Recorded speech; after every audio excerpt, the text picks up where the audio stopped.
The horizon multimedia को प्रस्तुति global IME bank presents ऐना in association with Chaudhary Foundation, powered by ING Group. Title sponsor Global IME Bank, सबैका लागि bank. in association with Chaudhary Foundation, powered by ING Group, transforming lives through education. co-sponsored by Machapusri Bank Limited, Sabal, Utkrishta, एवं विस्तारित. supported by 2 p.m. noodles. Lights are awesome. fueled by PLO Lubricants, an ISO certified company. education partner Expert Education and Visa Services. Rely on expert. remittance partner City Express Money Transfer, जहाँ नेपाली त्यहाँ City Express.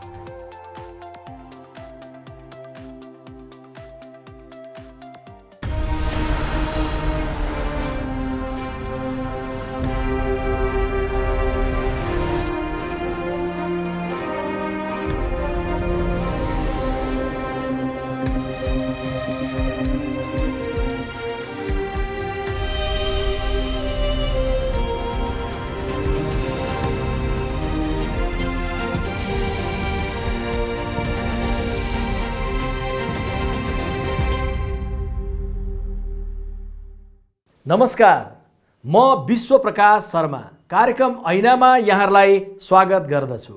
मित्रहरू, म एक राजनीतिक मान्छे।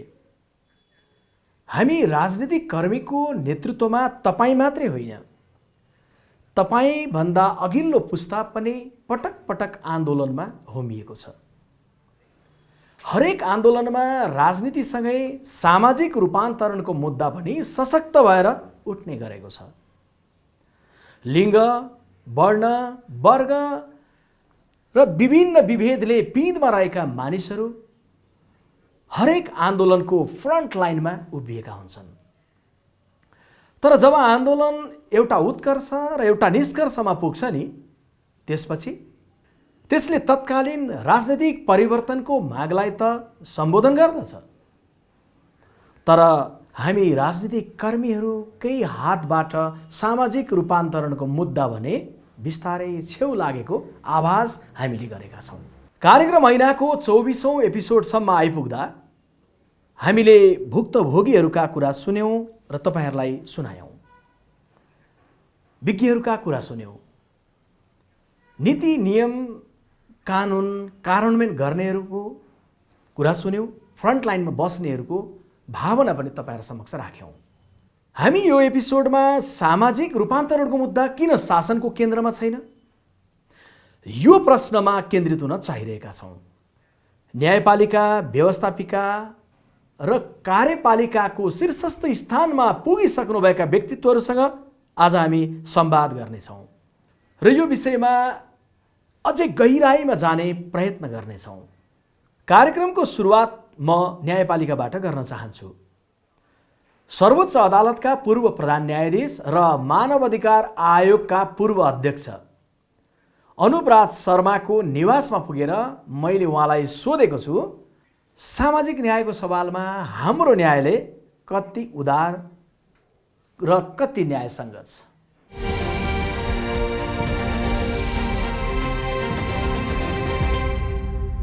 कार्यक्रममा यहाँलाई स्वागत छ। धन्यवाद। आफ्नो जीवनमा न्याय क्षेत्रको सबैभन्दा उच्च स्थानमा पुग्नुभयो। जो मान्छेले अन्याय भोग्छ, भोगिसकेपछि उसले न्यायको अनुभूति न्यायालयमा गर्दछ। तर तपाईँले प्रधान न्यायाधीशको कुर्सीमा बसेर यसो हेर्दा देख्नुभयो होला नि कि बोक्सीमा, दाइजोमा, अन्य प्रकारको कुनै पनि हिंसामा परेको मान्छे तपाईँहरूको टेबलमै आइपुग्ने पहुँचकै समस्या भएको पनि देख्नुभयो होला। यसमा हाम्रो सिस्टमको पनि खराबी छ। जस्तो सरकारवादी मुद्दा सरकारले नल्याउन्जेल दुनियाँले ल्याउनु पाउँदैन, अनि दुनियाँबाट आउँदै आएन त्यो मुद्दा भने। जस्तो उदाहरणको लागि अहिले 2 वर्ष यता बलात्कारका मुद्दाहरू बढेका छन् र बलात्कार भएको घटनाको तथ्याङ्क लियो भने 10वटा बलात्कार छन् भने मुद्दा दायर एउटा मात्रै छ, 9वटा चाहिँ मिलापत्र गरेर त्यसलाई टुङ्गाइदिएको छ, जबकि बलात्कारमा मिलापत्रै हुँदैन। त्यस कारण न्यायाधीश भने त उसका मुद्दा आयो, उसका फाइल आयो भने हेर्ने हो, सो मोटो केही गर्नै सक्दैन उसले। त्यसले गर्दा कहिलेकाहीँ आफूलाई सकस कस्तो हुन्छ भन्दाखेरि एउटा घटना घट्छ।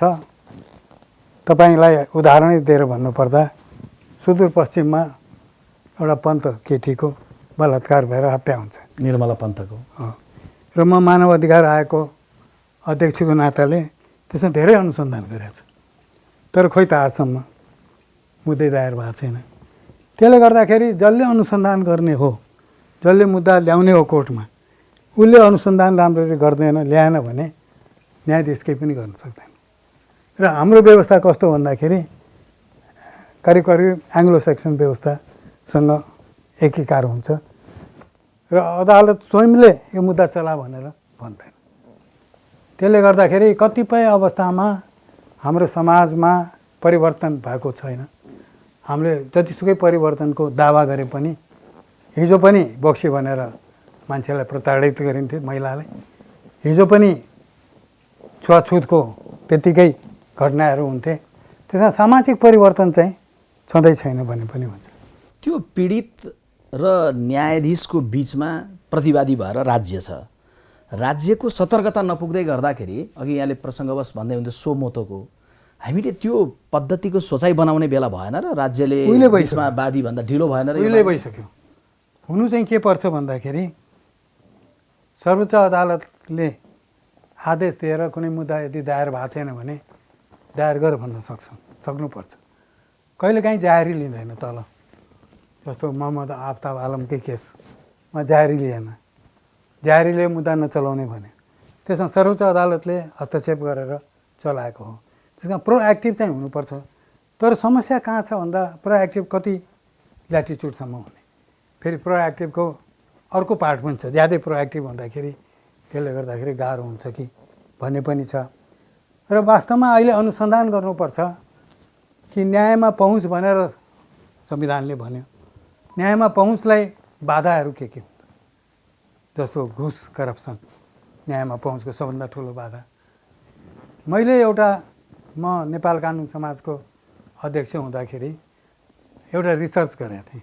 17 जिल्लामा अदालतसँग सम्बन्धित हुनुपर्ने व्यक्तिहरू कति आउँदो रहेछ त भन्दाखेरि मैले के पाएँ भन्दाखेरि अदालतमा दायर हुनुपर्ने मुद्दामध्ये 20% मात्रै अदालत आउँदो रहेछ। किन भन्दाखेरि जनजातिहरूले भन्ने यो त बाहुन क्षेत्रीको अदालत हो, आस्थै छैन हामीलाई, अनि अरूले भन्ने त्यहाँ त झन्झटै झन्झट हुन्छ, न्याय कहाँ पाइन्छ र। त्यसमा आम जनतालाई विश्वास जबसम्म दिलाइन्न कि यहाँ न्याय हुन्छ भन्ने कुरो, आउँछन् अदालतमा त अन्त जाने ठाउँ पनि छैन। त्यसकारण त्यो प्रक्रिया चाहिँ चाल्नुपर्छ र हामीले अहिले आमूल परिवर्तनतर्फ नै सोच्नु बेला आइसक्यो। यो सामाजिक रूपान्तरणको प्रश्नमा चाहिँ न्यायालयले ठुलो ठुलो हेर्दै गर्नु परेको कतिपय विषयवस्तु देखिन्छ। त्यसलाई प्रोएक्टिभ भएर कार्य गर्नका लागि चाहिँ कानुनी व्यवस्थापन आदि इत्यादिको बारेमा तपाईँसँग केही दृष्टिकोण होला नि, तपाईँको आफ्नो अनुभवको जगमा। किनभने तपाईँसँग एकसाथ मानवाधिकार आयोगमा बसेर मुद्दा उठाएको अनुभव पनि छ, अर्कोतर्फ प्रधान न्यायाधीशको कुर्सीमा बसेर न्याय सम्पादन गरेको अनुभव पनि छ।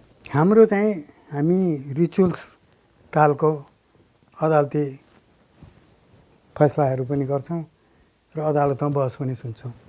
जस्तो उदाहरणको लागि पब्लिक इन्ट्रेस्ट लिटिगेसन छ, सरोकार आम नागरिकको सरोकारको विषय। अब त्यो चाहिँ एउटा ढाँचामै आउनुपर्ने, भारतमा छैन त्यस्तो। तपाईँले एउटा चुरोटको बट्टामा लेखेर अदालत पुर्याइदिनु भयो भने त्यसको आधारमा पनि मुद्दा दायर हुन्छ। हाम्रो चाहिँ ढाँचामा गयौँ, गुदीमा गएनौँ, आवरणमा गयौँ। त्यस कारण त्यसमा एक्टिभ हुनुपर्छ। र अर्को कुनै फाइलबाट देखियो कि अनुसन्धानमा राम्ररी गरेको छैन, जानाजान अनुसन्धान ढिलो गरेछ भने देन एन्ड देयर अदालतले त्यसलाई विभागीय कारबाही गर्ने अधिकार हुनुपर्छ। लेखेर मात्रै विभागीय कारबाही हुँदैन। त्यो मैले किन भनिरहेको छु भन्दाखेरि खास गरेर बलात्कारका केसमा बलात्कृत हुने महिलाको तत्काल मेडिकल टेस्ट भएन भने प्रमाणहरू नष्ट हुन्छ। अब यहाँ कतिपय मुद्दाहरूमा 1 महिनापछि मेडिकल टेस्ट हुन्छ, अनि त्यहाँ शङ्काको घेरा आइहाल्यो र एउटा सिद्धान्त छ शङ्काको लाग्ने बित्तिकै त्यसलाई छोड्नुपर्छ। त्यस कारण त्यस्तो गर्ने अनुसन्धान अधिकृतहरूलाई त्यस्तो गर्ने सरकारी वकिलहरूलाई र प्रहरीहरूलाई ठाडो कारबाही गर्न सक्ने अधिकार चाहिँ अदालतको हुनुपर्छ। यसलाई विभागीय कारबाही गर भनेर त लेखेर पठाएर गरेन भने, त्यसकारण अहिले बेला आयो कि हामीले हाम्रा संरचनाहरू पारम्परिक रूपमा जुन चलिरहेछ त्यसलाई चाहिँ सुधारको पाटो के हो, त्यो चाहिँ आमूल सुधारको पाटोमै जानुपर्छ। त्यो छिटमिटी अलिअलि सुधार गरेर सुधार हुनेवाला चाहिँ छैन। त्यो घरभित्रै पुगेर पनि तपाईँहरूको मानवाधिकार आयोगले त त्यहाँभित्रका चित्रहरू पनि हेऱ्यो होला नि कि कतिपय राजनीति गर्ने मानिसकै घरमा बालश्रम भएको, कतिपय त न्यायाधीशकै घरमा पनि घरेलु हिंसा भएको चित्रहरू आयो। यसको चाहिँ जो अगुवा भएर अगाडि लागेको छ ऊ एउटा नमुना एउटा मोडल बन्ने कुरा भन्दा पृथक खालको चित्र आएको छ। यसको उपचार चाहिँ के हुनसक्छ? अब यसमा हेर्नुहोस्, राष्ट्रिय मानव अधिकार आयोगको कुरा गर्नुभयो। राष्ट्रिय मानव अधिकार आयोगले अनुगमन, अध्ययन, अनुसन्धान गरेर एउटा निष्कर्षमा पुगेपछि सरकारलाई रिकमेन्डेसन गर्छ।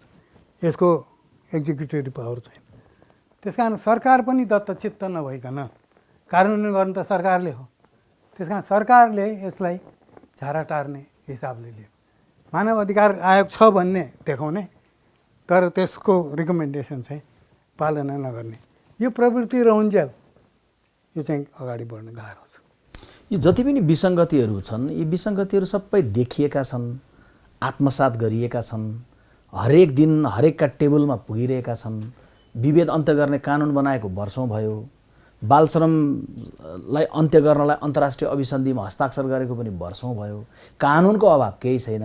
तर कानुनका पुस्तकहरूमा रहेका ती ठेलीहरूमा रहेका अक्षरहरूले चाहिँ न्याय पाउनुपर्ने वर्गमा पुर्याउनलाई चाहिँ हाम्रो कार्यान्वयनको सन्दर्भमा जे कमजोरी हामीले महसुस गरिरहेका छौँ नि, कसले के गर्यो भने वास्तवमा सामाजिक विसङ्गति अन्त्य गर्न, पीडितलाई न्याय दिन अलिक तीव्रता हुनसक्छ। यो चाहिँ बार, अदालत, गृह मन्त्रालय, कानुन मन्त्रालय र यसको नेतृत्व चाहिँ प्रधानमन्त्री कार्यालयले लिनुपर्छ।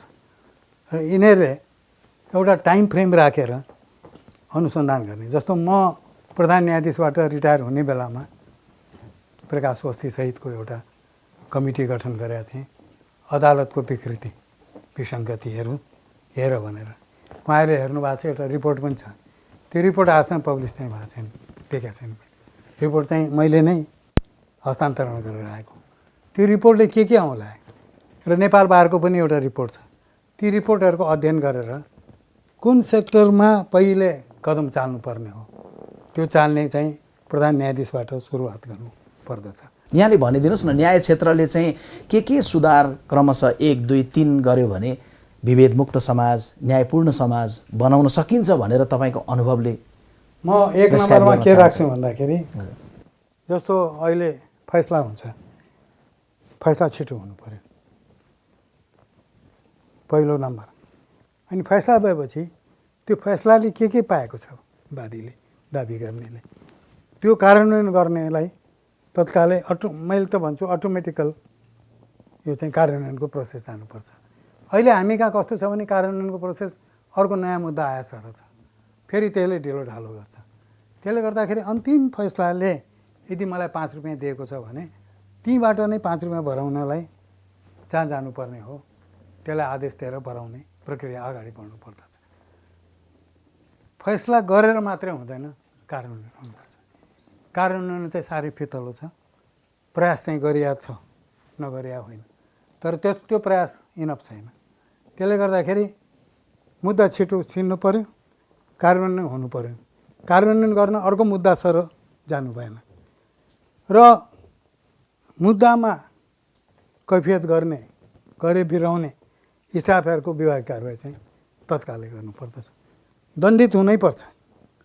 अहिले चाहिँ के हो भन्दाखेरि जे गरे पनि दण्डित हुँदैन। त्यसले गर्दाखेरि म 1 नम्बरमा राख्छु छिटो फैसला। फैसलै नभइकन अरू चिज बढ्दैन। दोस्रो नम्बरमा राख्छु त्यो फैसला कार्यान्वयनको प्रक्रिया छिटो जानु पर्यो।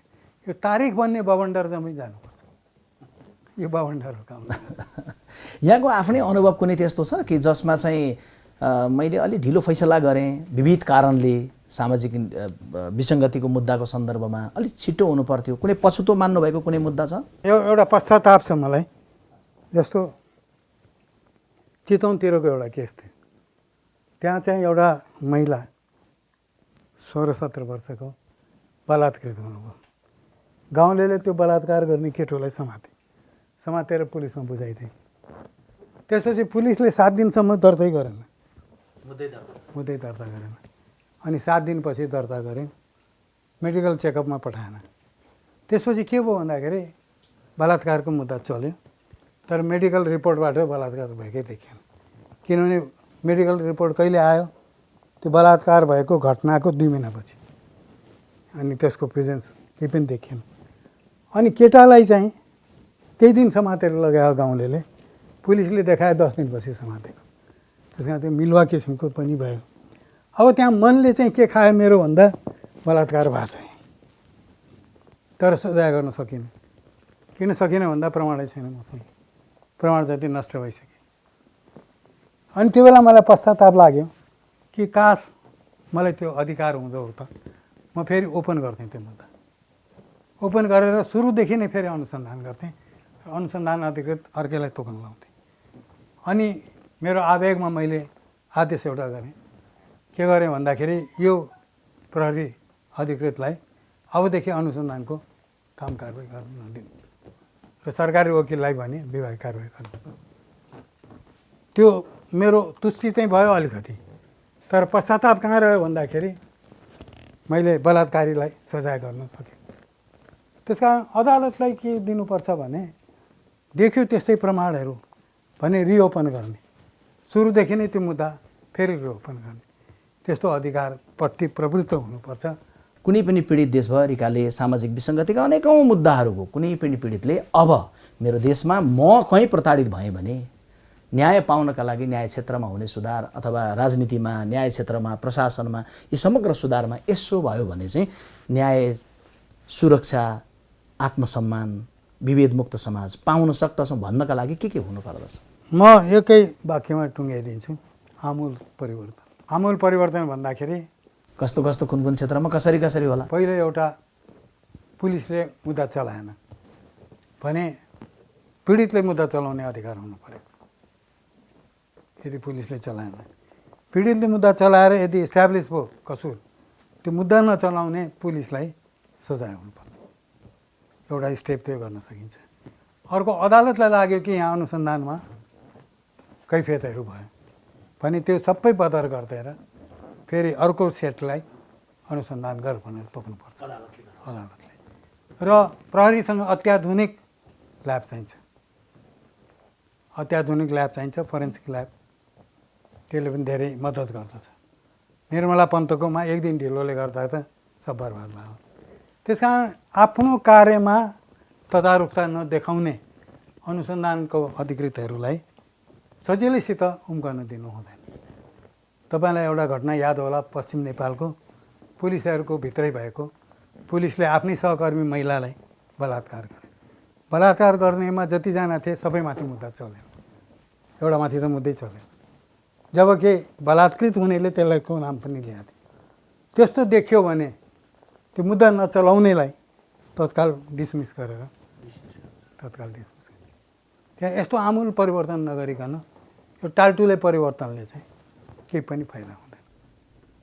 हवस्, सामाजिक न्याय प्राप्तिको जे अपेक्षा हाम्रो छ, कार्यक्रम ऐना मार्फत जे विषयमा हामी वकालत गरिरहेका छौँ, यहाँले भन्नुभए जस्तै आमूल परिवर्तनका सूत्रबद्ध व्याख्याहरू मार्फत ती दिनहरू आउन सकोस्, हामी त्यसको लागि अपेक्षा गर्छौँ। र तपाईँको महत्त्वपूर्ण समय र महत्त्वपूर्ण विचारका लागि हामी धेरै धेरै आभारी छौँ। म पनि आभारी छु तपाईँहरूको रिटायर भएर बसिरहेको अवस्थामा फेरि कुदकुताइदिनु भयो। धन्यवाद। हस्, अवकाशको जीवनमा पनि तपाईँको अनुभवहरू देशका लागि निरन्तर काम लाग्नेछन्। यहाँलाई धेरै धेरै धन्यवाद।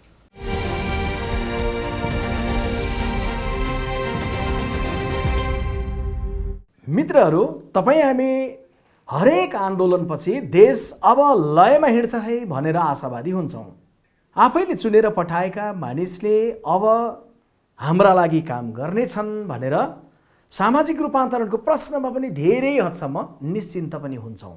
तर काम गर्ने ठाउँमा पुगिसकेका म जस्ता राजनीतिक कर्मीहरू सामाजिक रूपान्तरणको मुद्दालाई पाखा लगाएर सत्ताको रस्साकसीमा होमिएको अनुभूति आम रूपमा तपाईँले गरिरहनु भएको छ, मैले पनि त्यो अनुभूति गरिरहेको छु।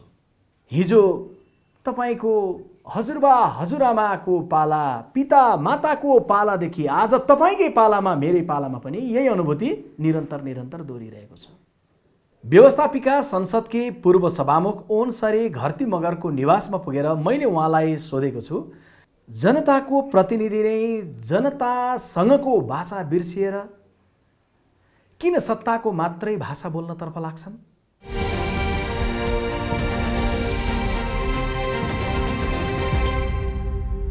ओन्सरीज्यू, कार्यक्रममा यहाँलाई स्वागत छ। हजुर, धन्यवाद छ। राजनीतिक जीवनको क्रममा तपाईँ व्यवस्थापिका संसदको सभामुख बन्नुभयो। हजुर। त्यहाँसम्म पुग्दै गर्दाखेरि हाम्रो समाजको संरचनागत जुन व्यवस्था छ, संरचनागत विभेदको लाभ पनि भयो होला, त्यसले असर पनि गर्यो होला। आफ्नो पृष्ठभूमि त्यहाँसम्म पुग्दै गर्दाको सम्झिदिनुहोस् न। हामीले चाहिँ के भन्छौँ भने आधार र उपरी संरचना भनेर हाम्रो स्कुलिङ यस्तो छ होइन। हामीले चाहिँ उपरी संरचनाहरू चेन्ज गरेकै हो होइन। त्यो भनेको चाहिँ अब राज्य प्रणाली हामीले चेन्ज गऱ्यौँ, संविधान हामीले लेख्यौँ, तर चाहिँ आधार चेन्ज गर्नुको निम्ति आर्थिक रूपमा हामी चाहिँ कसरी सशक्त हुन्छौँ त भन्ने कुरा एउटा कुरा भयो। दोस्रो कुरा चाहिँ मलाई कस्तो लाग्छ भने यो सामाजिक आन्दोलन भन्ने, संस्कार संस्कृति भन्ने कुराहरू चाहिँ निकै नै जटिल कुराहरू हुन्। यसमा असाध्य रूढिवादीपन, अन्धविश्वास र यसभित्र चाहिँ जड प्रकारको विचारहरू चाहिँ लुकेर बसेको हुन्छ। यसलाई फेर्नको लागि चाहिँ टाइम लाग्छ, तर बिस्तारै यो चेन्ज हुन्छ। पहिलेको भन्दा धेरै नै चेन्ज भएको छ होइन। हामीले आफ्नो जीवनमै भोग्दै आएको कुरा हो। तपाईँ आफैले भोग्नु भएको विभेदका कुनै घटनाहरू पनि छन्? यहाँसम्म आउँदै गर्दाखेरि तपाईँ आफैले पनि बाल्यकाल या युवा अवस्थामा हुँदै आजसम्म आइपुग्दा केही भोग्नुहरू भयो, विभेदहरू? होइन, विभेदहरू त स्वाभाविक रूपमा हामीले भोग्यौँ नि। कसरी चाहिँ विभेदहरू थियो भने राज्य प्रणाली नै एकात्मक पितृसत्तावादी थियो होइन। त्यसो गर्दाखेरि पुरुषहरूको हक अधिकार या छोरा मान्छेको हक अधिकार चाहिँ सबै कुराहरू ग्यारेन्टी थियो। सम्पत्तिमै हक चाहिँ दाजुभाइको हुन्थ्यो, दिदीबहिनीको हुँदैन थियो नि त। यस्तो किसिमको एउटा समाज होइन। भित्र हुर्केको कुनै पनि एक छोरीले विभेद त स्वाभाविक रूपमा हामीले भोग्यौँ। अब छोरीले चाहिँ पढ्न हुँदैन, नम्बर 1 हामीलाई त त्यो थियो नि। सम्पत्तिमा हक हुँदैन, अर्काको घरमा जानुपर्छ होइन। र छोरा र छोरीले गर्ने चाहिँ श्रमका कुराहरू अलग अलग हुन्थ्यो। छोरीले गर्ने श्रमको कुनै मूल्य हुँदैन थियो, न छोराले गर्ने श्रमको चाहिँ मूल्य हुन्थ्यो होइन। यो सबै अर्काको घरलाई चाहिँ आफ्नो घर बनाउनु पर्थ्यो। सबै कुराहरू चाहिँ छोरी मान्छेले सहनुको लागि बानी पर्नुपर्छ भन्ने शिक्षा दीक्षा त मेरो समाजले दिइराखेकै थियो नि। यो प्रकारको विभेद हामीले खप्न नसकेरै विद्रोह गरेको हो। तपाईँले यसरी व्यक्तिगत रूपमा पनि समाजको जे विभेद हो त्यो भोग्दै तपाईँ चिर्दै सभामुखको जिम्मेवारीसम्म पुग्नुभयो। तर त्यहाँ पुगेपछि तपाईँले देख्दै गर्दाखेरि संसदमा चाहिँ सामाजिक रूपान्तरणको विषयहरू प्रधान बन्लान् भन्दै गर्दा भन्दा पनि सत्ताको द्वन्द्व प्रधान भएको देख्नुभयो। यो किन भएको होला? यसको निदान के होला? व्यवस्थापिका संसदले सामाजिक रूपान्तरणको सन्दर्भमा घनीभूत भएर प्रवेश गर्नु पर्थ्यो होला, किन गर्न सकेन होला? आज पनि लडाइँ भनेको मलाई कस्तो लाग्छ भनेपछि नयाँ र पुरानोकै हो होइन। प्रगतिशील विचार, हामीले प्रगतिशील भनौँ, त्यसको पक्षधर र पुरानो एउटा चाहिँ जडतामा बसिरहेको रूढिवादी, अन्धविश्वास, पितृसत्तावादी सोच र दृष्टिकोणको बिचकै लडाइँ हो नि अहिले पनि होइन। अन्ततोगत्वा अहिले चाहिँ लडाइँ भइराखेको होइन होला। त्यसमा चाहिँ केही व्यक्तिगत स्वार्थहरू पनि होलान्, तर मलाई के लाग्छ भने मुख्य कुरा यसमा चाहिँ दृष्टिकोणकै लडाइँ हो होइन। मान्यता, मूल्य मान्यताहरूकै लडाइँ हो। त्यसैले यो लडाइँ चाहिँ हामीले आफ्नो पक्षमा कसरी बनाउने भन्ने सवालमा चाहिँ अहिलेको संविधान जे चाहिँ हामीले लेखेका छौँ, विगतको संविधान भन्दा त यो त कैयौँ गुणा प्रगतिशील छ। र यो प्रगतिशील संविधान लागू गरेको बखत यहाँ चाहिँ समाजमा भएको विभेदहरू काफी हदसम्म चाहिँ हामी चाहिँ परिवर्तन गर्न सक्छौँ होइन। यो चाहिँ मलाई विश्वास छ। त्यसैले संविधान लागू गर्ने या नगर्ने, यो सिस्टम राख्ने या नराख्ने, या यो सिस्टमको चाहिँ एकदमै राम्ररी कार्यान्वयन गर्ने या नगर्ने भन्ने सवालहरू सबै चाहिँ दृष्टिकोणकै सवाल हुन्। निश्चय नि संविधान जुन जति सुन्दर बनेको छ त्यसको सुनवाई गर्ने पाटो जुन हो नि, जस्तो कि म तपाईँलाई उदाहरण दिएर भन्छु, संसदमा माननीय सदस्यहरूले शून्य समयमा कतिपयले विशेष समय लिएर सामाजिक विभेदका विविध मुद्दाहरू विसङ्गतिका मुद्दाहरू उठाइरहनु भएको हामी सुन्छौँ कि, तर त्यसको सुनवाई हुने हो भने जुन राज्य कार्यपालिकाले सुनवाई जुन गर्नुपर्छ त्यो चाहिँ त्यही गतिमा भएको देखिँदैन। यसको तालमेल नमिल्नुको कारण के होला? संविधान कार्यान्वयन गर्दाको बखत चाहिँ अहिले चाहिँ जसरी चाहिँ नयाँ प्रगतिशील विचारधारा हुन्छ त्यो स्थापित हुने भयो, समाज परिवर्तन हुने भयो। कतिपय मान्छेहरूलाई चाहिँ निजी स्वार्थको लागि समाज चाहिँ जहाँको तहीँ बसिराख्दा फाइदा छ नि त, होइन? र उनीहरूले खालि आफ्नो निजी स्वार्थको लागि होइन उनले चाहिँ यो परिवर्तनलाई स्वीकार गरेका छैनन्। देखावटी रूपमा कहीँ स्वीकार गरेका होलान्, होइन, कहीँ भनेका होलान्, तर आत्माले स्वीकार नगरेका व्यक्तिहरू पनि त छन् नि। उनीहरूले पुरानै ठाउँमा राख्न चाहन्छन्। र विगतमा तपाईँले भने जस्तै संसदमा सामाजिक विभेदहरूको अन्त्यको लागि सांसदहरूले या थुप्रै प्रकारका बहस छलफलहरू त्यहाँ नभएका होइनन्, भएका छन् र संविधानले व्यवस्था गरेको कुराहरूलाई चाहिँ कार्यान्वयन गर्नुपर्छ भनेर पनि सवालहरू उठेका छन्। सांसदहरूले यो गर्नै पर्छ र हुन्छ पनि, किनभने जुन चाहिँ व्यवस्थाले लाभान्वित भएका जनसमुदायहरू हुनुहुन्छ उहाँहरूको प्रतिनिधिहरू पनि त यहाँ हुनुहुन्छ नि, होइन? त्यसैले उहाँहरूले चाहिँ स्वाभाविक रूपमा बहस गर्नुभएको छ। त्यसको सुनवाई नहुनुको एउटै कारण सबैलाई म भन्दिनँ, मुख्य मान्छेहरू जसले चाहिँ यो राज्यको सञ्चालनको बागडोर सम्हाल्नु भएको छ उहाँहरूको दृष्टिकोणमा खोट छ र उहाँहरू चाहिँ चेन्ज चाहनुहुन्न। यो देशको परिवर्तन मन पराउनु भएको छैन। तपाईँलाई कुनै त्यस्तो स्मृति छ कि तपाईँ सभामुख रहनुभएको बेलामा दाइजो, बालविवाह, यौन हिंसा या तपाईँको मानसिक रूपमा भोगिएका प्रताडनाहरू, घरेलु हिंसाहरू, विविध प्रकारका विसङ्गतिको सन्दर्भमा व्यवस्थापिका संसदमा केही कुरा उठ्यो अनि त्यसलाई चाहिँ परिणाममा पुर्याउनका लागि तपाईँले कार्यपालिकालाई केही निर्देशनात्मक रुलिङहरू गर्नुभयो, त्यसलाई कार्यान्वयन गर्नतर्फ राज्य तदारुक भयो या राज्यले सुनेन? एउटा सभामुखको कुर्सीमा रहेर त्यो विभेदलाई अन्त्य गर्नका लागि यो गर्नु पर्थ्यो, मैले गरेँ, यो गर्न सकिनँ भन्ने के स्मृतिहरू छन्? तराईमा चाहिँ भएको दाइजो प्रथाको कारण चाहिँ होइन भएका हिंसाहरू, यसै गरेर सुदूरपश्चिममा चाहिँ दलितको नाममा भएको हिंसाहरूको बारेमा चाहिँ प्रशस्त पर्याप्त मात्रामा हाउसमा छलफल भएको छ र यस विषयमा चाहिँ तत्कालीन सरकारले सम्बोधन पनि गरेको छ र कानुन बमोजिम तुरुन्तभन्दा तुरुन्त अपराधीहरूलाई कानुनको दायराभित्र ल्याउने र एवं प्रकारले राज्यले चाहिँ दिनुपर्ने अब विभिन्न प्रकारको सहयोगहरू भनौँ न, होइन, राज्यले गर्नुपर्ने आफ्नो कर्तव्य चाहिँ त्यो बेलामा निर्वाह गरेको पनि रेकर्डहरू छ। तपाईँले व्यवस्थापिकाको नेतृत्व गरिरहँदै गर्दाखेरि चाहिँ यस्तो अनुभव पनि होला, अघि सुनेको अनुभव भयो, नसुनिदिएको, प्राथमिकतामा नराखेको, कार्यपालिकाले निरन्तर खबरदारी गर्नु परेको, कार्यपालिकाको प्राथमिकतामै सामाजिक विसङ्गतिको विषय पर्दैन परेको भए योभन्दा तीव्रतर ढङ्गले हल गर्न सकिन्थ्यो, चाँडो सकिन्थ्यो भन्ने यहाँलाई परेको पनि हुनसक्छ नि।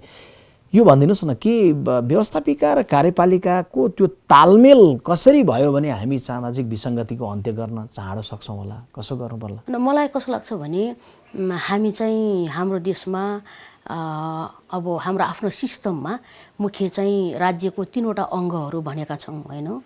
अब कार्यपालिका, व्यवस्थापिका, न्यायपालिका, होइन? यी 3वटा संस्थाहरू अलग अलग स्वायत्त पनि हुन् र यिनले चाहिँ अलग अलग आफ्नो जिम्मेवारी चाहिँ राष्ट्रको लागि गर्नुहुन्छ, होइन? उहाँहरूले चाहिँ भूमिका खेल्नुहुन्छ, तर यसको चाहिँ समन्वय अनिवार्य छ। निश्चित दूरीभित्र रहेर यसको समन्वय अनिवार्य छ। अनि कुनै पनि एक अङ्गले चाहिँ म एक्लै राष्ट्र चलाउँछु, म नै सर्वेसर्वा हुँ, मैले सबै जानेको छु, सबै बुझेको छु भन्यो भने राष्ट्र चाहिँ दुर्घटनामा जाने सम्भावना हुन्छ मेरो अनुभवमा। र हामीले पनि थुप्रै समन्वयहरू गऱ्यौँ त्यो बेलामा, होइन?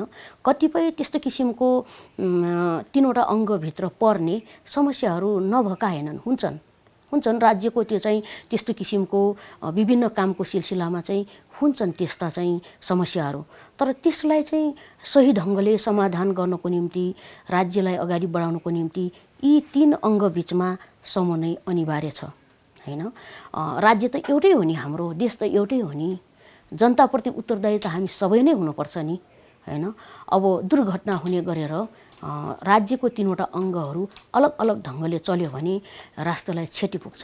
त्यसैले समूह नै अनिवार्य छ र जसले त्यस बेलामा त्यो संस्थाको मेन जिम्मेवारी लिनुभएको छ उहाँहरू चाहिँ एकदमै निष्पक्ष र उहाँहरूले चाहिँ आफ्नो कर्तव्य पालनको चाहिँ निकै नै गम्भीरता चाहिँ हुनुपर्छ उहाँहरू। किनभने राज्यको एउटा व्यक्तिले होइन, त्यो संस्था हो तर त्यो व्यक्तिले चलाइराखेको छ या त्यो व्यक्ति नै संस्था हो।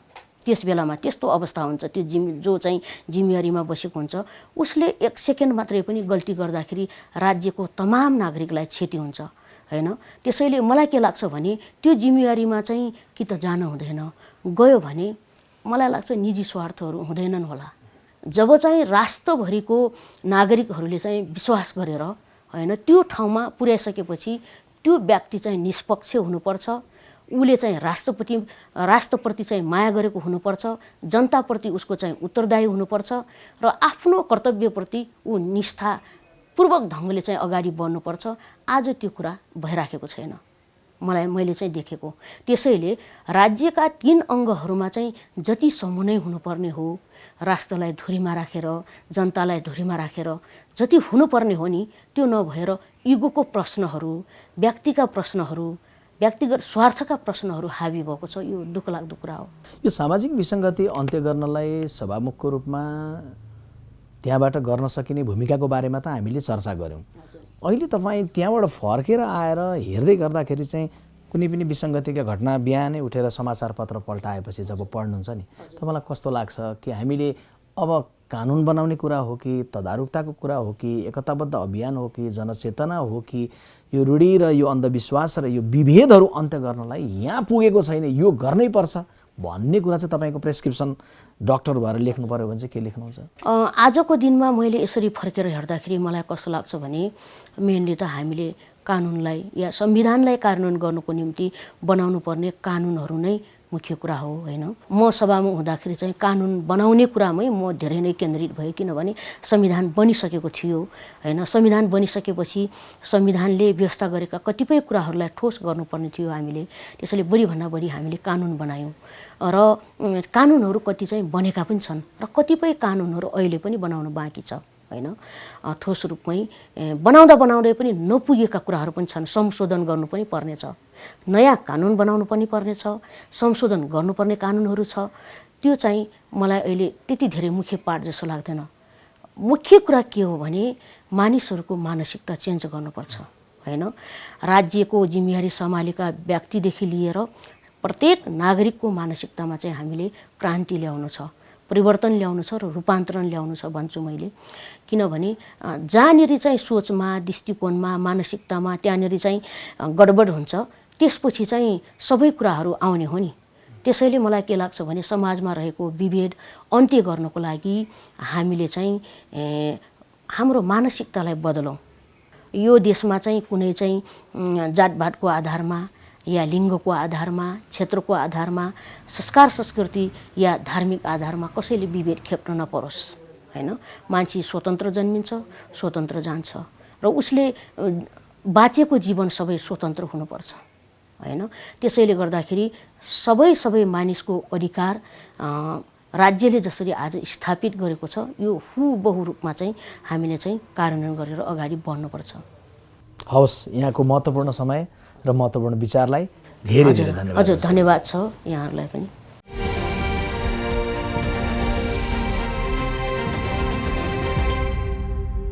मित्रहरू, हामीले सामाजिक रूपान्तरणको सवालमा न्यायपालिका र व्यवस्थापिकाको भूमिकाबारे पूर्व प्रधान न्यायाधीश अनुपराज शर्मा र पूर्व सभामुख ओन सरे घरती मगरसँग संवाद गऱ्यौँ। तपाईँ हाम्रो दैनिक जीवनसँग जोडिएका हरेक प्रतिनिधिहरू हुन् या राष्ट्रिय चासोका विषय, त्यसलाई कार्यान्वयन गर्ने तहमा सरकारको भूमिका नै अहम रहन्छ।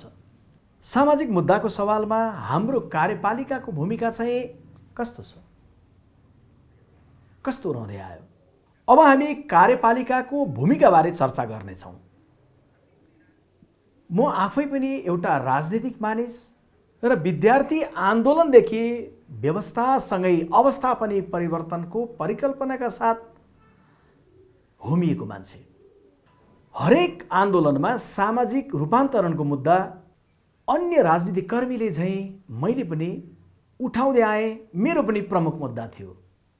तर सामाजिक सवालका मुद्दाहरू बिस्तारै बिस्तारै छुट्दै बिर्सिँदै जान थालेको म आफै पनि महसुस गर्छु। ल सामाजिक रूपान्तरणको मुद्दा उठाउँदै गर्दा त्यो चर्को हुने, तर कार्यान्वयनमा जाँदै गर्दा भने सुस्त हुने, यस्तो नियति कसरी बन्यो? सङ्घीय लोकतान्त्रिक गणतन्त्र नेपालको 2 पटक प्रधानमन्त्री बन्नुभएका पुष्पकमल दाहाल प्रचण्डको निवासमा पुगेर मैले यो प्रश्न उहाँलाई सोधेको छु।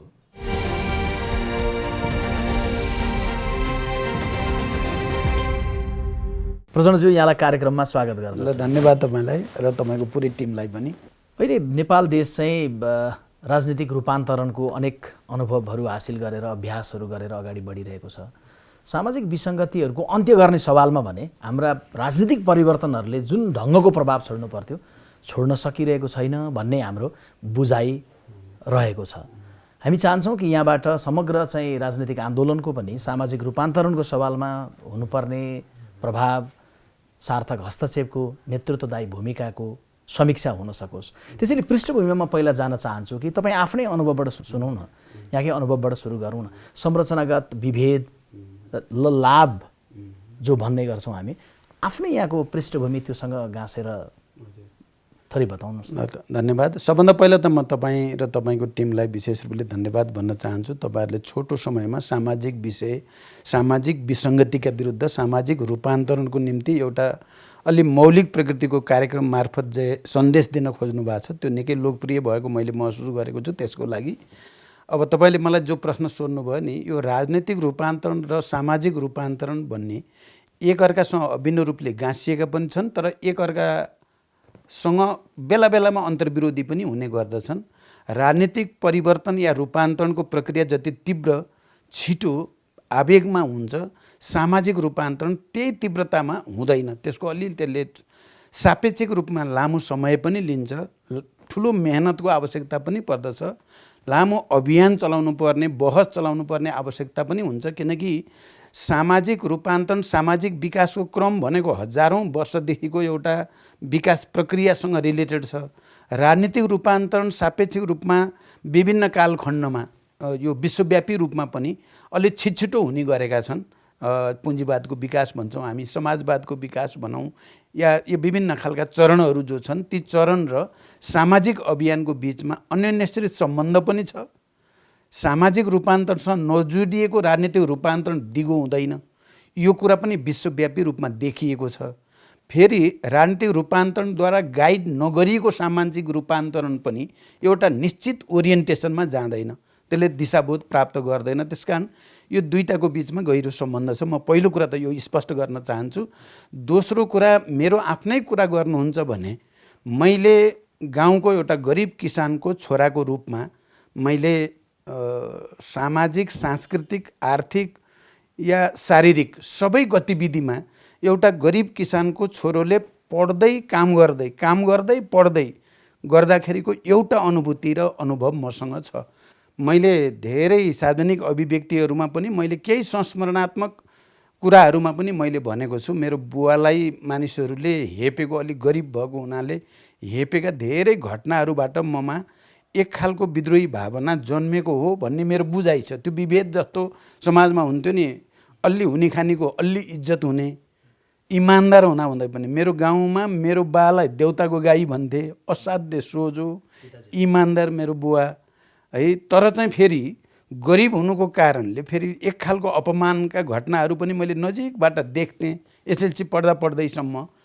ती कुराहरूले विभेदहरूप्रति, असमानताप्रति कता कता म भित्र चाहिँ यो त समानता त हुनुपर्ने हो, मानिसको बिचमा विभेद त हुन नहुने हो भन्ने कुराबाट अङ्कुर आएको हो। मेरो चाहिँ यो राजनीतिक चेतनासँग मेरो घरको र मेरो वर्गको त्यो सम्बन्ध छ भन्ने मेरो विश्वास छ। तपाईँलाई त्यो जुन बेला चेतना आयो, जुन कारणले तपाईँमा विद्रोह अङ्कुरित भयो भन्नुभयो, समाज त अहिले पनि त्यहीँ छुटिरहेछ नि। तपाईँ यहाँसम्म आइपुग्दै गर्दा समाज त त्यहीँ छुटिरहेछ।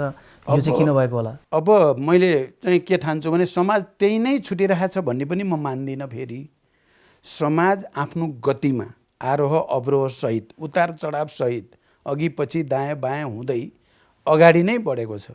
सामाजिक चेतनाको दृष्टिकोणले पनि सामाजिक संस्कारहरूको दृष्टिकोणले पनि सुरुमा केही मानिसहरूले अगुवाई गरे, तर क्रमशः समाजले त्यसलाई अङ्गीकार गर्दै गएको छ। मैले जस्तो 7 सालको परिवर्तन वरिपरि बिपी कोइरालाको नेतृत्वमा जो अलिकति सामाजिक विद्रोह जस्तो जो परम्परा थियो नि, सामन्ती संस्कार परम्पराका विरुद्ध विद्रोह गर्ने बडो थोरै मान्छे मध्ये हुनुहुन्थ्यो बिपी कोइराला। त्यो कम्युनिस्टहरूले बरु त्यो आँट धेरै गर्न सकेको देख्दिनँ म। एउटा डेमोक्रेटको नेताको हैसियतले उहाँले जो संस्कार सुरु गर्नुभयो नि, हलो जोत्ने कुरा, जनै लगाउन जरुरी छैन भन्ने कुरा, माने बेकारमा मान्छे मरेपछि त्यो चाहिँ क्रिया बस्नै पर्छ भन्ने पनि छैन भन्ने कुरा, यावत कुराहरू चाहिँ यी सामाजिक सांस्कृतिक क्रान्ति भनौँ या सामाजिक सांस्कृतिक रूपान्तरणका निम्ति अगुवाहरूले गर्ने कुराहरू हुन्। त्यस अर्थमा मलाई के लाग्छ, मैले जुन विद्रोह गरेँ अब यसले कति गर्यो कति गरेन त्यो त समीक्षाको विषय हुनसक्छ। त्यो इतिहासले समीक्षा गर्दै जाला, मानिसहरूले समीक्षा गर्दै जालान्।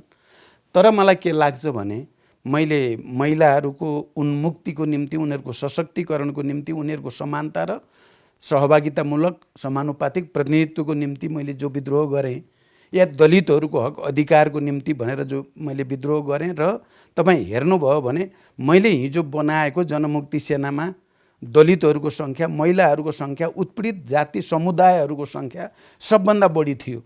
त्यसरी हेर्नुभयो भने र मैले प्रत्येक ठाउँमा जस्तो विवाह गर्नु पर्यो भने मैले अन्तर्जातीय विवाहलाई प्रोत्साहित गर्थेँ। मैले यति धेरै अन्तर्जातीय विवाह भए त्यो क्रममा, त्यो 10 वर्षको अवधिमा, र ती महिमा मण्डित पनि थिए।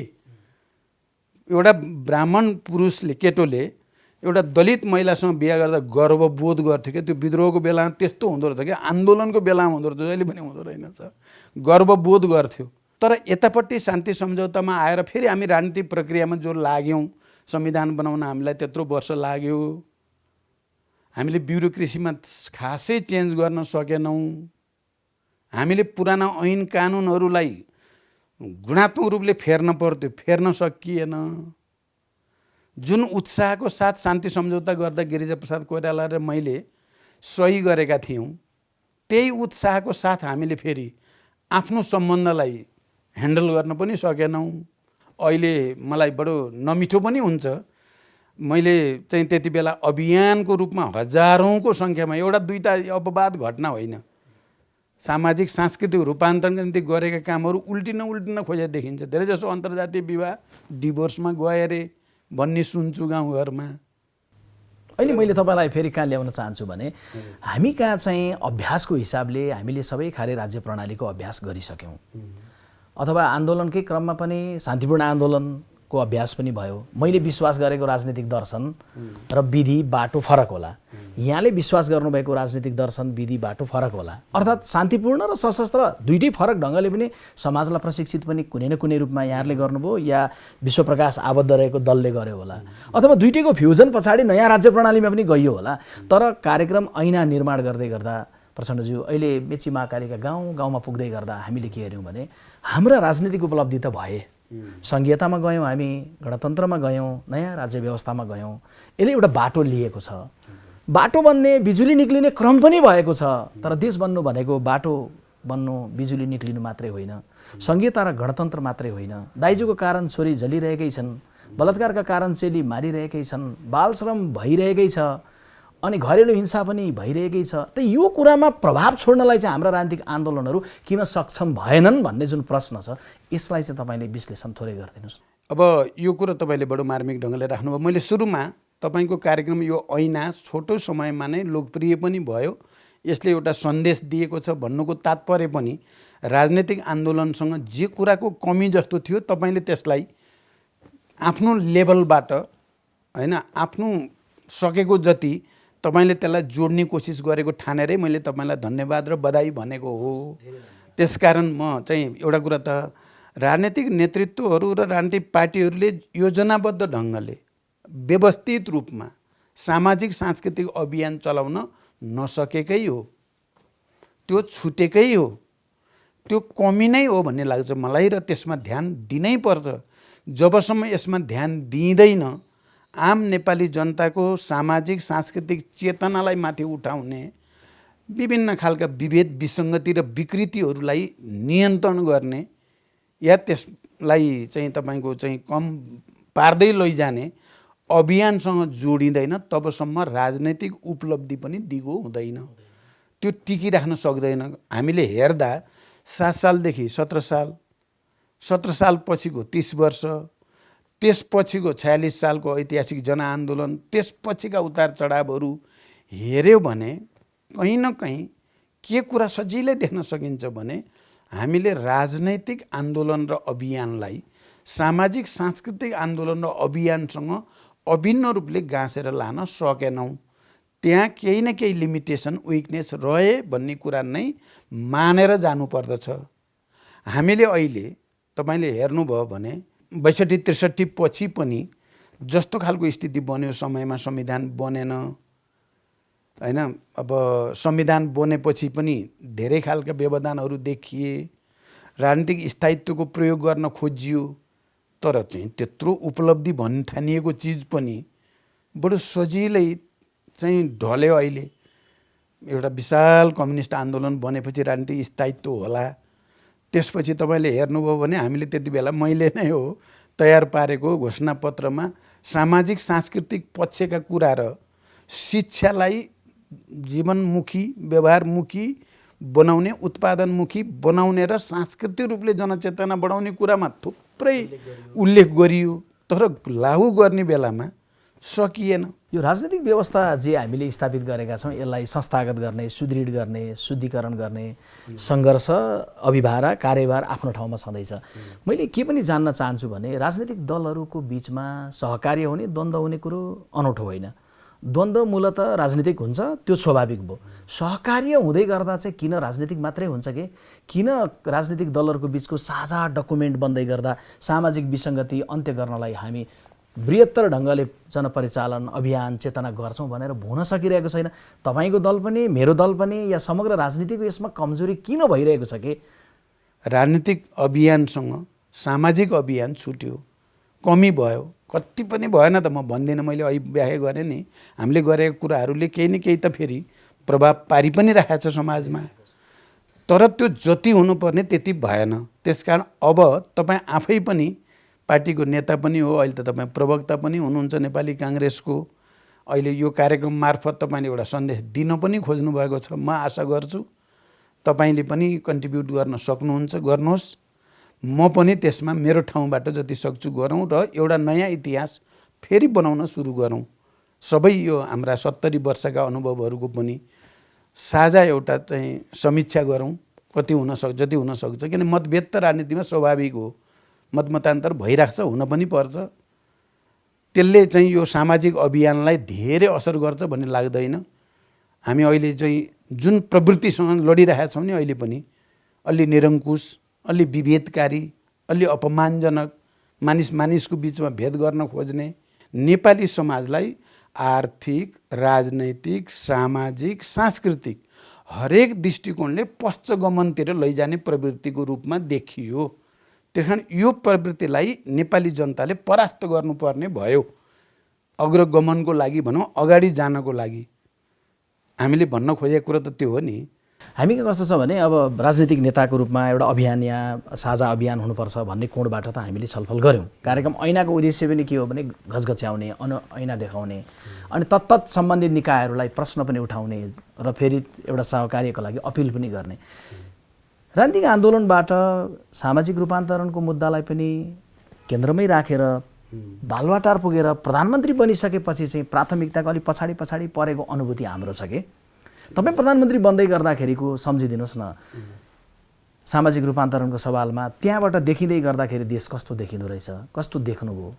अब मैले के देखेँ र मैले के भन्न खोजेँ भने नि, अब एउटा नेपालीमा उखान छ नि, के अरे, भाङ्राको टोपीमा गुँयलाको फुल भन्ने छ क्या भाङ्राको टोपीमा म चाहिँ के फिल गरेँ भने म गुँहेलो हुँ, गुँहेलोको फुल हुँ, भाङ्राको टोपीमा टोपी चाहिँ भाङ्राको छ। मैले फिल गरेको त्यही हो।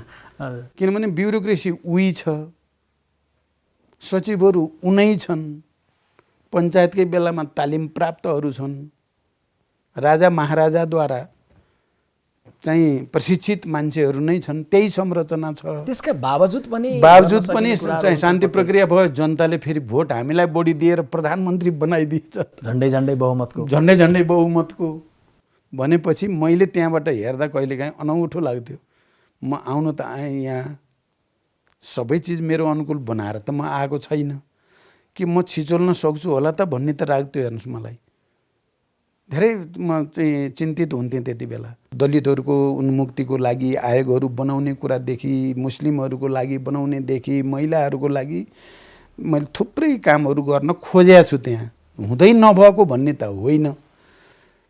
अब दोस्रोचोटि प्रधानमन्त्रीको बेलाको भन्छु क्या, म दलित एउटा महिलामाथि यहीँ काभ्रेमा बडो चाहिँ आपराधिक र जघन्य घटना घट्यो। मैले आफैले म प्रधानमन्त्री छु, पटक पटक बालुवाटारमा मिटिङ राखेँ, न्याय हुन पर्यो भन्ने कुरा भयो। मैले त्यसको निम्ति एउटा विशेष कमिटी पनि बनाएँ र तुरन्त ल्याउन पनि भनियो। तर मैले दुःखका साथ भन्नुपर्छ, हाम्रो ब्युरोक्रेसी त्यसको निम्ति तयार छैन, हाम्रो सुरक्षा संयन्त्र त्यसको निम्ति तयार छैन। दलितहरूलाई, महिलाहरूलाई या उत्पीडितहरूलाई सम्मानजनक ढङ्गले व्यवहार गर्न सक्ने स्तरसम्म पुगेकै छैन। त्यसो भएर मैले भाङ्रा टोपीमा गुँहेलाको फुलले हुँदो रहेनछ भनेको क्या। भाङ्रै नयाँ भए भित्र जो मेन टोपीको मेन बेस हो त्यो राम्रो नभइकन फुल मात्रै टपक्क राखिदिएर हुने रहेनछ भन्न खोजे पनि मैले त्यही हो। प्रधानमन्त्री हुँदै गर्दाको यहाँको अनुभवको जगमा भनिदिनुहोस् न कि सामाजिक विसङ्गतिहरूको अन्त्य गर्ने सवालमा राज्यलाई काम गर्नका लागि कानुन नै अपर्याप्त भयो, नयाँ कानुनहरू नयाँ सन्दर्भ बमोजिम बनायो भने यो विषय प्रभावकारी हुन सक्दछ, त्यस्तो अनुभूति पनि केही गर्नु? मैले गरेको छु। यो चाहिँ राजनैतिक परिवर्तन अनुकूलका कानुन बनाउनै पर्छ। हामी सङ्घीय लोकतान्त्रिक गणतन्त्रकोमा छौँ, त्यसका आफ्नै मूल्य छन्, त्यसका आफ्नै विशेषताहरू छन्, मान्यताहरू छन्। त्यो मान्यतालाई अनुकूल हुने गरी, ती मान्यता कार्यान्वयन गर्ने गरी कानुन बनाउनै पर्छ। हामीसँग कानुनको अभाव पनि छ। सामाजिक विभेदलाई अन्त्य गर्नको लागि सङ्घीय लोकतान्त्रिक गणतन्त्र अन्तर्गत यस्ता कानुन चाहिन्छन् भन्ने कुराको ओरिएन्टेसन जो संविधानले गरेको छ, त्यो संविधान अनुकूलको कानुन हामीसँग छैनन्। एउटा समस्या कानुनको पक्कै पनि हो। तर म यसको साथै के भन्छु भने कानुनी उपचारले मात्रै हल हुने समस्या पनि होइन। सामाजिक सांस्कृतिक समस्या भनेको कानुन प्लस शिक्षा, हाम्रो एजुकेसन, कस्तो एजुकेसन प्रणाली हामी अपनाउँछौँ र हामी बालबच्चादेखि युनिभर्सिटीसम्म कस्तो शिक्षा प्रणाली मार्फत कस्ता जनशक्ति तयार पार्छौँ भन्ने कुरा पनि त्यही अनुकूल हुनु पर्यो। राजनीतिक परिवर्तन र संविधानको माग अनुकूलको शिक्षा प्रणाली, त्यही अनुकूलको कानुन, त्यतिले मात्रै पनि पुग्दैन। अनि त्यही अनुसारको फेरि अभियान, निरन्तरको अभियान। किनकि कानुनले मात्रै सक्ने भए कतिपय कानुन त बनेका छन् नि, तर ती कानुन लागू हुँदैनन्। बनेका कानुन पनि लागू भइरहेका छैनन्, बन्नुपर्ने कानुन बनेका छैनन्। मान्छेको चेतना पछि भइसकेपछि फेरि मान्छे त्यही पुरानो जे हो त्यही गरिरहेछ मान्छेले। त्यसकारण यो एउटा लामो शिक्षा अभियानसँग सम्बन्धित कुरा पनि हो। राज्यले सुनवाई गर्न कतिपय मुद्दाहरूको सन्दर्भमा, अदालती प्रक्रियामा चाहिँ गम्भीर प्रकृतिका मुद्दाहरूको सुनवाई छिटो गर्ने सन्दर्भमा या बनेका कानुनहरूको कार्यान्वयन गर्ने सन्दर्भमा अलिक गति बढाउने कुराको सन्दर्भमा भन्दा राज्य आफैले कतिपय बेला चाहिँ पक्षपात गरेका दृष्टान्तहरू पनि हामीले यसबीचमा पायौँ। राज्यलाई बढी जिम्मेवार बनाएर यो सन्दर्भको सम्बोधन गर्नलाई चाहिँ अबको राज्यको परिकल्पना यही सिस्टमभित्रबाट हामीले कस्तो परिकल्पना, कस्तो सरकार? मैले के देख्छु, अहिले सुरुमा तपाईँले सोध्नु भएको थियो नि, राजनीतिक रूपले त हामीले धेरै भयो, फेरि यो खोइ सामाजिक विभेद अन्त्यतिर त धेरै भएन भनेर जो सुरुमा तपाईँले प्रश्न सोध्नु भएको थियो, मलाई के लाग्छ भने अहिले हाम्रो संविधानमा मौलिक अधिकारको च्याप्टर हेरियो भने धेरै महत्त्वपूर्ण कुराहरू छन्। हामीले सामाजिक विभेद अन्त्य गर्नको लागि दलितहरूलाई, महिलालाई, मुस्लिमहरूलाई, सबै उत्पीडितहरूलाई, वर्गलाई अधिकारहरूको चाहिँ फेरिस्त हामीले लामै बनाएका छौँ। समावेशी समानुपातिक प्रतिनिधित्व प्रणालीको कुरा पनि गरेका छौँ। सामाजिक अपराध गर्नेलाई दण्डित गर्ने कुरा गरेका छौँ। विभेदलाई प्रोत्साहित गर्नेहरूलाई दण्ड दिने व्यवस्था पनि हाम्रो कानुनमा छ। फेरि हाम्रो संविधानले पनि त्यो कुराको परिकल्पना गरेको छ। तर त्यस खालको आचरण हामीले गरिरहेका छैनौँ। त्यो आचरण गर्नको लागि आवश्यक पर्ने राज्य संयन्त्र भनौँ न, जो संयन्त्र त्यस अनुकूल आचरण गर्न तयार हुँदैन त्यसलाई निकाल्न सक्ने हैसियत भएको राज्य लिडरसिप भनौँ न, कारबाही गर्न सक्ने। किनकि यो दण्ड र पुरस्कार प्रोत्साहनसँग पनि रिलेटेड छ। अपराध गर्नेलाई दण्डित गर्ने र राम्रो गर्नेलाई प्रोत्साहित गर्ने प्रक्रिया मार्फत पनि यसलाई क्रमशः अगाडि बढाउनु पर्ने हुन्छ। तर हामी कहाँ त्यस्तो चाहिँ बनाउन अझै सकिएको छैन। भएका कानुन पनि हाम्रो प्रहरी प्रशासनको मेन्टालिटी छ नि, पुरानै छ क्या।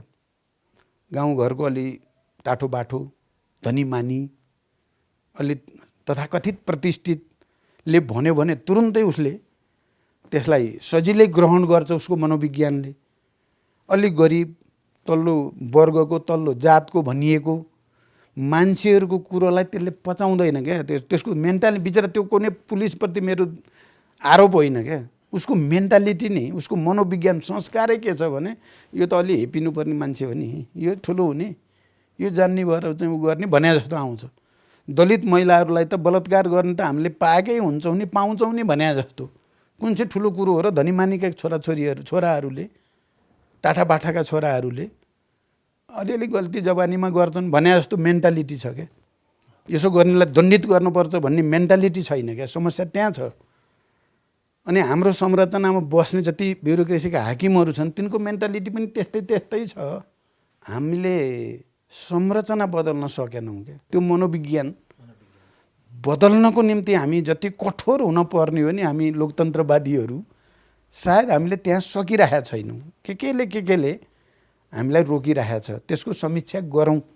तपाईँले जो सुरु गर्नुभयो ती मनोविज्ञानमै म लिएर जान चाहन्छु। यो मनोविज्ञान रूपान्तरण नभई त आखिर हल हुँदैन। कानुन बनाउला, कार्यान्वयनमा मनोविज्ञानको समस्या, प्रशासन टाइट गरौँला, मनोविज्ञानको समस्या। तपाईँले कुनै बेला राजनीतिक रूपमा भने जस्तै ड्याम निर्णय गरेर जाउँ भन्ने प्रक्रियाले पनि सामाजिक विसङ्गति त हल हुँदैन। तपाईँले पूर्व प्रधानमन्त्रीहरूकै प्रतिनिधित्व गरेर देशभरिका सबै राजनीतिक आन्दोलनमा सहभागीहरूलाई यो विसङ्गति अन्त्य गर्न साझा ढङ्गले यसरी कर्म गर्न सकिन्छ अथवा समाजको मानसिकता बदल्नका लागि प्रशिक्षण दिने भूमिकामा नायकत्व गर्न सकिन्छ, आफैलाई रूपान्तरण गरेर यो अभियानको अगुवाई गर्न सकिन्छ भनेर भन्नु पर्यो भने अन्तिममा भनिदिनुहोस् न। यो तपाईँले उत्तर दिनु अगाडि सँगैमा म गाँच्न चाहन्छु। तपाईँको उमेरमा पुग्दै गर्दासम्म कुनै दिन मुलुकको नेतृत्व गरौँ भन्ने अपेक्षा मलाई पनि होला। तर प्रधानमन्त्री पदबाट भूतपूर्व भएको भोलिपल्ट पनि मैले पत्रिकाको कुनै साइडमा बालश्रमको समाचार पढिरहनु पर्यो भने, बालिका बलात्कारको घटना पढिरहनु पर्यो भने, घरेलु हिंसामा मेरो कुनै छोरी, मेरो कुनै गाउँको महिला प्रताडित भइरहेको पढिरह्यो भने मेरो समग्र राजनीतिमा त मैले केही पनि चाहिँ देशको लागि गर्न सकिनँ भन्ने प्रश्न मलाई उठ्छ नि। यहाँ यो उमेरमा आउँदै गर्दा यहाँलाई पनि त्यो प्रश्न उठिरहेको होला नि, त्यो कुरा र अनि अहिलेको पछिल्लो पुस्तालाई भन्ने कुरालाई गाँसेर एकैचोटि भनिदिनु। ल, धन्यवाद विश्वजी। तपाईँले विश्वप्रकाशजी तपाईँले जसरी सोध्नुभयो अलि मार्मिक र गम्भीर संवेदनशील पनि छ यो प्रश्न। मैले यो पछिल्लोचोटि हामी निर्वाचन प्रक्रियामा जाँदै गर्दा मेरो ध्यान कहाँ थियो भने अब हामीले यो देशलाई विकास, समृद्धि र सामाजिक रूपान्तरण दिनु छ। मेरो बाँकी जीवन म त्यसैको निम्ति समर्पित गर्छु। मैले देशको आन्दोलनमा ठुलो त्याग र बलिदान गर्ने हजारौँ सपुतहरूलाई पनि मैले नजिकबाट देखेँ, प्रशिक्षित गरेँ। मेरो घरभित्रै ठुल्ठुला दुर्घटना पनि मैले बेहोरेँ। अब मैले देशको लागि गर्न बाँकी चाहिँ आर्थिक विकास, समृद्धि र सामाजिक रूपान्तरण भनेको थिएँ क्या मैले। त्यहाँदेखि तपाईँको यो प्रश्न र मेरो भावना, मेरो चाहना, किनभने सबै कुरा त एउटै मान्छेले आफ्नो जीवनकालमा गरिसक्छ भन्ने हुँदैन। कुरा के चाहिँ हो भने मर्ने बेलामा मैले मानिसको लागि, देशको लागि राम्रै गरेर मर्न जाँदैछु, म मर्दैछु भन्न पाइयो भने सबभन्दा ठुलो कुरा आनन्द अनुभूति के मानिसको जीवनको त्यो हो जस्तो। मर्दाखेरि त मैले यो गर्न सकिनँ, त्यो पनि गर्न सकिनँ, त्यो त्यो गर्न पनि पाए अथवा इत्यादि इत्यादि भनियो भने बडो त्यो नमिठो कुरा हो। मैले चाहिँ आफ्नो जीवन जनताको लागि, राष्ट्रको लागि, समाजको लागि समर्पित गरेँ र मेरो यो समर्पणले भोलि फुल्छ फल्छ होला भन्ने आशासहित मर्न पाइयो भने त्यो नै ठुलो कुरा हो। त्यहाँदेखि म अब के चाहिरहेको छु, म अब फेरि युद्धमा जाने पनि होइन, फेरि विद्रोह भनेर त्यस्तो पनि होइन। हाम्रो चाहना चाहिँ वास्तवमा अब नयाँ कामको सुरुवात गरौँ। जुन काम हामीले यो बिचमा गर्न सकेनौँ, जो गर्न सक्यौँ त्यो सक्यौँ, त्यो ठिकै छ, इतिहासले मूल्याङ्कन गरिराखेकै छ, गर्छ। जे सकेनौँ त्यो गरौँ। त्यो भनेको के हो त भने आर्थिक समृद्धितिर देशमा लैजाने, सामाजिक रूपान्तरणतिर लैजाने कुरा नै मुख्य कुरा हो। सामाजिक रूपान्तरणको अभियान हामीले छेड्न सक्यौँ, अभियान सुरुवात गर्न सक्यौँ र युवाहरूलाई त्यतिर आकर्षित गरेर उनीहरूलाई चाहिँ एउटा आन्दोलनमा चाहिँ लामबद्ध गर्न सक्यौँ भने मलाई लाग्छ तपाईँ हामीले खोजेको रूपान्तरणको प्रक्रियाको सुरुवात हुन्छ। त्यो गर्न सकिन्छ, त्यो गर्न पर्छ। र म के आशा गर्छु भने हाम्रो पुस्ताको लिडरसिपले अहिले एउटा त्यो गोरेटो थोरै कोर्न सकियो भने तपाईँको नेतृत्व आइपुग्दा भोलि तपाईँहरूको पिँढीको साथीहरू तपाईँ नै हुनसक्छ। प्रधानमन्त्री हुँदाखेरि चाहिँ स्वाट राजमार्ग बनाउन सजिलो होस्। हाम्रो सपना अहिले त्यही नै हो। हवस्, हाम्रो जीवनकालमा कम्तीमा सामाजिक विभेद विसङ्गति मुक्त भएको नेपालको परिकल्पना जे छ त्यो सार्थक बनाउनलाई सिङ्गो सारा राजनीतिक दलहरूको साझा सार्थक अभियान हुन सकोस्, हामी त्यही अपेक्षा, त्यही कामना गर्दछौँ। कार्यक्रम ऐनाको तर्फबाट तपाईँको महत्त्वपूर्ण समय र महत्त्वपूर्ण विचारका लागि म धेरै धन्यवाद दिन्छु। Thank you. अब अहिले यो संयुक्त अभियानको, संयुक्त मोर्चाको जमाना आएको छ। तपाईँले भने जस्तै संयुक्त रूपले पहल गरौँ, सफलता प्राप्त हुन्छ।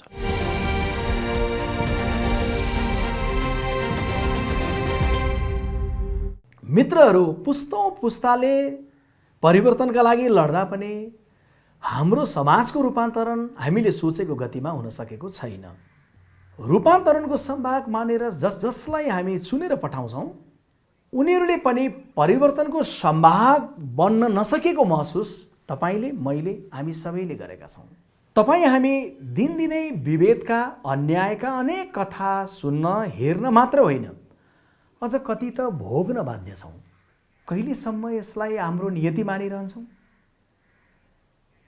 विभेद र अन्याय हाम्रो नियति बनाउने जसको भूमिका होला तिनको नियतमाथि हामी निरन्तर सवाल गरिरहेका छौँ। तपाईँ पनि आफ्नो ठाउँबाट यो प्रश्नको श्रृङ्खला जारी राख्नुहोस्। तपाईँको र हाम्रो प्रश्नको खबरदारीले नै तरङ्ग ल्याउने हो, तरङ्ग ल्याउनेछ। यही विश्वासका साथ आजको कार्यक्रमबाट म बिदा माग्दछु। आउँदो साता भेटौँला। नमस्कार। द होराइजन मल्टिमिडियाको प्रस्तुति ग्लोबल IME बैंक प्रेजेन्ट्स ऐना in association with Chaudhary foundation, powered by ING group.